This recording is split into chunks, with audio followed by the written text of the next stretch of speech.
Fellow Guyanese, as the PNCR welcomes heads of governments and states and other overseas attendees to our country, we reaffirm our call that Guyana's oil wealth must benefit pro-Guyanese. We take this opportunity to welcome to our dear land all overseas attendees to the International Energy Conference and Expo scheduled for this week. The party has noted that among attendees are heads of state, CEOs, and other VIPs. We extend a special welcome to them and hope they find time to enjoy our beautiful country and understand the plight of the people of Guyana. This opportunity is also taken to inform the visitors that the Ali Jack Deo government continues to seek to dominate and control all aspects of life in Guyana. It is in this context, therefore, their refusal to invite the parliamentary opposition to participate in this international conference must be taken. The exclusion of the opposition and key stakeholders exposes the lie that there is one Guyana. Fellow Guyanese, as we welcome these heads of state and government, they should be made aware that the PNCR remains committed to its call for the country's oil wealth to be used for the benefit of all Guyanese, especially those who are less fortunate and poverty-stricken. Even as oil production is about to triple, there continues to be an increasing disconnect between such developments and the daily reality and experiences of ordinary Guyanese. Budget 2022, the country's first oil budget, compounded this pervasive sense of despondency among our citizens by its stingy offerings to the poor and its generosity to the well-off and well-connected. Our country cannot proceed in this manner. If our rich natural resources cannot be used to uplift our people and transform the country urgently and comprehensively, then what will? A coalition government in which the PNCR is part, when it comes to organizing international conferences, will focus more on those that discuss and propose solutions to eradicate poverty and advance social inclusion, equity, and sustainable development. As this conference is being held, Guyanese will not be distracted from the serious allegations against Vice President Jack Deo.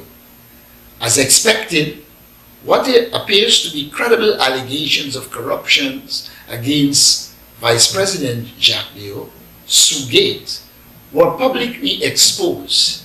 And since he has tried to distract Guyanese people by throwing sand in their eyes, he has attacked opposition members of parliament and suggested that there is a US government conspiracy to undermine China's influence in Guyana, rather than being truthful and come clean. No doubt, Vice President Jack Deo will use the occasion of the International Energy Conference and Expo to hobnob with world leaders, diplomats, and other VIPs in a grand show of pretense that all is normal in Guyana. All is not normal. The Guyanese people know the facts. They remain deeply troubled by these allegations against the Vice President. The fact that Vice President Jack Deo has historically been associated with allegations of high levels of corruption in previous PPP governments does not help his cause. The people's trust in the integrity of Barry Jack Deo, which was always in question and continues to hang by a thread, will be unsalvageable should these allegations prove to contain even a modicum of truth. In such circumstances, and given the many temptations presented by his reach and power in the government, a call for his removal is in order. Fellow Guyanese, our party has already called on the police to investigate this matter. We repeat that call here. We challenge the Guyana Police Force to investigate Barra Jagdeo. Such actions will allow the Guyana Police Force to overcome the perception and reality that efforts at law enforcement mostly target the poor and the powerless. At minimum, Mr. Su should be thoroughly questioned. Guyanese are fully aware that these allegations of high corruption come at a time when large and half-baked infrastructure projects are being hatched as the PPP pillages the oil fund with plans to do likewise in the coming years.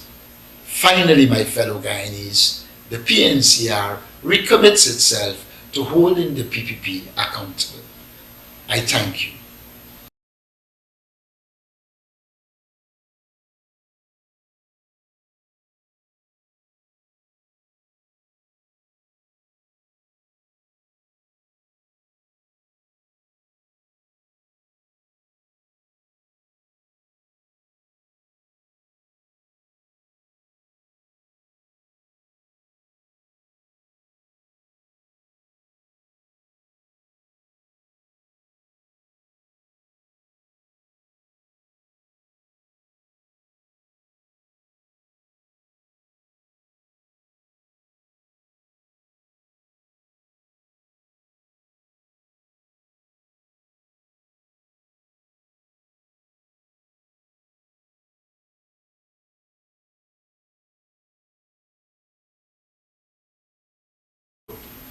My fellow Guyanese, I have listened to the portion of Mr. Jagdeo's interview with Vice News, during which he spoke to the indigenous Guyanese issues.